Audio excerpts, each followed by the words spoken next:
Most welcome है दोस्तों। तो दोस्तों इस वीडियो में देखेंगे कंप्यूटर साइंस के प्रश्न। यहाँ पे टॉप 25 प्रश्न देखे दोस्तों। इसी तरह से मैं इसमें 20 वीडियो शामिल करूँगा। अगर ये 20 वीडियो आप देख के जाते हैं तो श्योर है कि 100% गारंटी है कि एग्जाम में जो भी क्वेश्चन आएगा इसी वीडियो सीरीज से आएगा। प्लेलिस्ट होगा और प्लेलिस्ट में ये आपको 20 वीडियो मिल जाएगा दोस्तों। आज ये पहला वीडियो स्टार्ट करते हैं, काफ़ी इंपॉर्टेंट है। चाहे किसी भी गवर्नमेंट एग्जाम की आप तैयारी करते हो, रेलवे, एसएससी, बैंकिंग, चाहे जितने भी एग्जाम होते हैं। ठीक है, चलते हैं पहला क्वेश्चन को स्टार्ट करते हैं। पहला क्वेश्चन देखिए सिंपल रखा हूँ, काफ़ी प्रसिद्ध ये फेमस क्वेश्चन है एग्जाम में पूछे जाने वाला।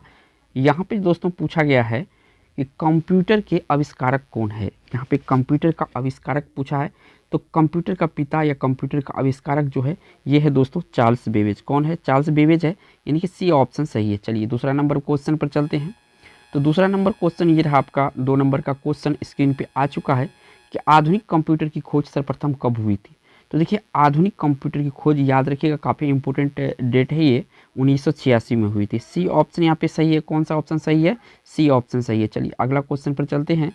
अगला क्वेश्चन ये रहा और ये आपका 3 नंबर का क्वेश्चन है।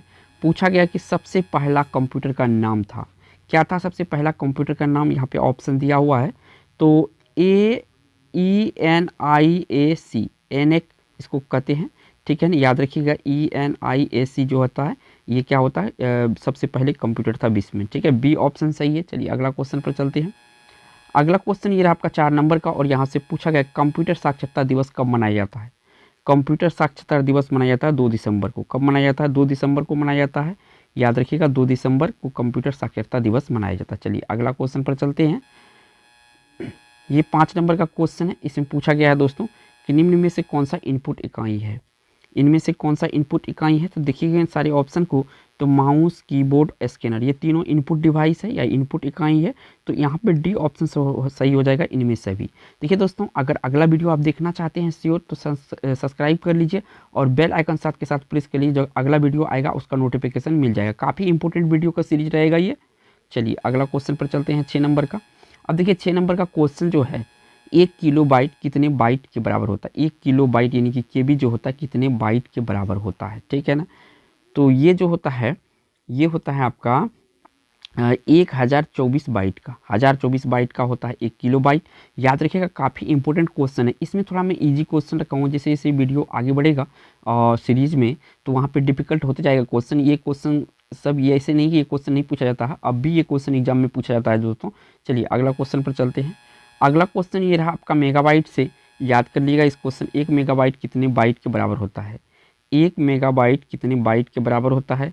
तो 1 मेगाबाइट जो है आपका ये 1024 किलो बाइट इन केबी के बराबर होता है, किलो बाइट के बराबर। ठीक है ना, तो 1024 बराबर क्या होता है? 1 मेगाबाइट होता है, 1 MB। ठीक है ना, याद रखिएगा। चलिए अगला क्वेश्चन पर चलते हैं। अगला क्वेश्चन ये रहा, उसी से रिलेटेड क्वेश्चन है ये। ठीक है ना, 1 गीगाबाइट यानी जीबी कितने बाइट के बराबर होता है। तो 1 जीबी जो है कितने मेगाबाइट के बराबर होता है। यहाँ पे पूछा गया है, मेगाबाइट होना चाहिए, MB होना चाहिए। ठीक है ना, तो कितने मेगाबाइट के बराबर होता है? तो ये जो है आपका 1 गीगाबाइट यानी 1 जीबी जिसको बोलते हैं, ये होता है आपका 1024 MB का। कितना होता है? 1024 MB का 1 जीबी होता है। कितना होता है? 1 जीबी होता है। ठीक है, तो याद रखिएगा।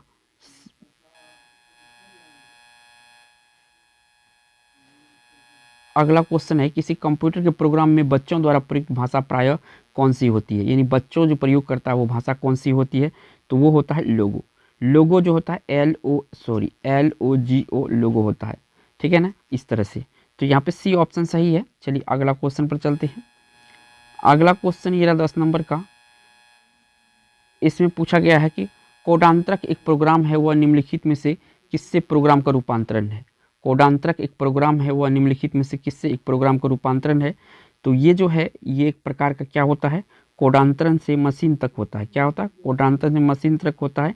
डी ऑप्शन इस क्वेश्चन का राइट आंसर होगा। काफ़ी डिफिकल्ट टाइप का क्वेश्चन है ये। चलिए अगला क्वेश्चन पर चलते हैं। अगला क्वेश्चन ये रहा आपका 11 नंबर का। पूछा गया है कि निम्नलिखित में से ऑप्टिकल मेमोरी है।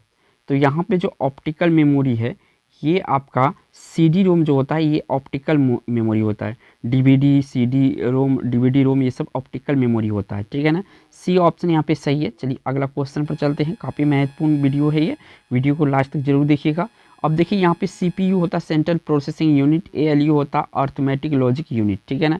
CPU के ALU क्या होता है, तो ALU जो होता है इस, ठीक है ना, तो ALU जो होता है आपका, ये एक प्रकार का रजिस्टर का काम करता है यहाँ पे, ठीक है, क्या करता है, रजिस्टर का काम करता है। बी ऑप्शन यहाँ पे सही है। चलिए अगला क्वेश्चन पर चलते हैं। अगला क्वेश्चन ये रहा आपका 13 नंबर का, और यहाँ से पूछा गया है कि एक हार्डवेयर डिवाइस जो डाटा को पूर्ण इन्फॉर्मेशन में परिवर्तित करता है। एक हार्डवेयर डिवाइसेस जो डाटा को अर्थपूर्ण इन्फॉर्मेशन में परिवर्तित करता है, तो क्या होता है, तो वो होता है आपका प्रोसेसर। क्या होता है, प्रोसेसर जो होता है एक हार्डवेयर डिवाइस है जो डाटा को क्या करता है, अर्थपूर्ण इन्फॉर्मेशन में परिवर्तित करता है। याद रखिएगा, थोड़ा सा ये लेवल हाई है। चलिए अगला क्वेश्चन पर चलते हैं। अगला क्वेश्चन ये आपका 14 नंबर का, और यहाँ से पूछा गया है कि प्रोसेसर के 3 मुख्य भाग है। तो प्रोसेसर में जो होता है दोस्तों, ALU तो होता ही है, कंट्रोल यूनिट होता है, नहीं रैम नहीं होता, ये वाला तो ऑप्शन नहीं होगा। ALU, कंट्रोल यूनिट और रजिस्टर, ये तीनों होता है। तो याद रखिएगा बी ऑप्शन इस क्वेश्चन का राइट आंसर है। चलिए अगला क्वेश्चन पर चलते हैं। अगला क्वेश्चन ये रहा 15 नंबर का, स्क्रीन पे आ चुका है। पूछा गया है कि CPU और IO के बीच सिग्नलों के मूवमेंट को कौन नियंत्रित करता है। तो CPU और इनपुट आउटपुट, इसका मतलब होता है बीच सिग्नलों का मूवमेंट कौन करता है, नियंत्रित करता है, तो ये कंट्रोल यूनिट करता है। कौन करता है, कंट्रोल यूनिट करता है। ये ऑप्शन यहाँ पे सही है। चलिए अगला क्वेश्चन पर चलते हैं। अगला क्वेश्चन ये आपका 16 नंबर का, और यहाँ से पूछा गया है कि प्रोसेस्ड डाटा को कहते हैं, प्रोसेस्ड डाटा को क्या कहते हैं, तो प्रोसेस डाटा को कहा जाता है प्रोसेस, क्या कहा जाता है, प्रोसेस कहा जाता है प्रोसेस डाटा को। बी ऑप्शन सही है। चलिए अगला क्वेश्चन पर चलते हैं। अगला क्वेश्चन ये आपका 17 नंबर का, और यहाँ से पूछा गया है कि CPU का मुख्य घटक है, CPU का मुख्य घटक है, तो CPU का मुख्य घटक क्या होता है, कंट्रोल यूनिट होता है, मेमोरी होता है, अर्थमेटिक लॉजिक यूनिट जिसको शॉर्ट में ALU कहते हैं, ठीक है। तो यानी कि डी ऑप्शन सही हो जाएगा, CP। देखिए CPU जो होता है दोस्तों, ये सेंट्रल प्रोसेसिंग यूनिट होता है, तो इनके बारे में भी याद रखें, कितने बार एग्जाम में पूछा जा चुका है। चलिए अगला क्वेश्चन पर चलते हैं।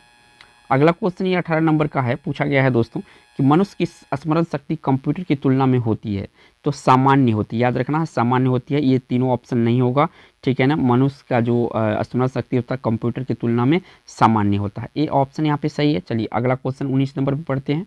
तो 19 नंबर का क्वेश्चन ये रहा EDP। तो EDP का यहाँ पे क्या है, EDP का फुल फॉर्म पूछा गया है। तो EDP जो होता है इलेक्ट्रॉनिक डेटा प्रोसेसिंग होता है। क्या होता है, इलेक्ट्रॉनिक डाटा प्रोसेसिंग होता है, यानी कि डी ऑप्शन इस क्वेश्चन का राइट आंसर है। चलिए अगला क्वेश्चन पर चलते हैं। अगला क्वेश्चन आपका 20 नंबर का, कंप्यूटर में डाटा किसे कहा जाता है। तो कंप्यूटर में डाटा जो कहा जाता है दोस्तों, ये देखिए दी गई सूचनाओं को कहा जाता है। किसको कहा जाता है, सॉरी, चिन्ह व संख्यात्मक सूचना को कहा जाता है। यहाँ पे थोड़ा सा मैं मिस्टेक कर गया था, यहाँ पे चिन्ह व संख्यात्मक सूचना को कहा जाता है। डी ऑप्शन यहाँ पे सही है। चलिए अगला क्वेश्चन पर चलते हैं।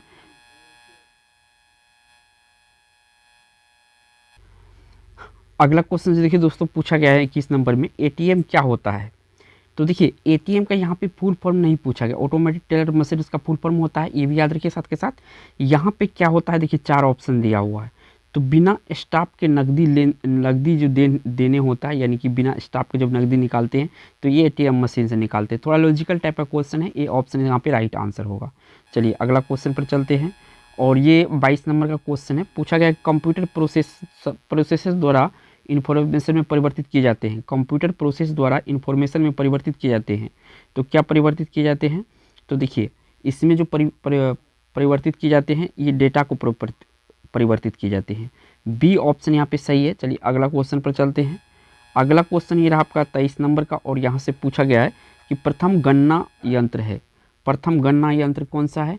तो प्रथम गणना यंत्र है अबेकस। क्या है, अबेकस है, ठीक है, याद रखिएगा। सी ऑप्शन यहाँ पे सही है। चलिए अगला क्वेश्चन पर चलते हैं 24 नंबर पर। तो ये रहा आपका 24 नंबर क्वेश्चन। यहाँ से पूछा गया है किसने प्रथम मैकेनिकल कैलकुलेटर का निर्माण किया था। तो मैकेनिकल कैलकुलेटर का सबसे पहले जो निर्माण किया था ब्लेज पास्कल किया था। किसने किया था, ब्लेज पास्कल किया था, यानी कि बी ऑप्शन इस क्वेश्चन का राइट आंसर होगा। चलिए अगला क्वेश्चन पर चलते हैं। अगला क्वेश्चन ये आपका 25 नंबर का, यहाँ से पूछा गया कंप्यूटर की बुनियादी संरचना का विकास किया था। कंप्यूटर की बुनियादी संरचना का विकास किसने किया था, तो इसका भी विकास किया था चार्ल्स बेबेज। किसने किया था, चार्ल्स बेबेज किया था। सी ऑप्शन सही है। वीडियो अगर अच्छा लगा होगा तो लाइक ज़रूर कीजिएगा, और चैनल पे पहली बार हैं तो चैनल को सब्सक्राइब जरूर कीजिएगा। थैंक्स फॉर वॉचिंग दोस्तों।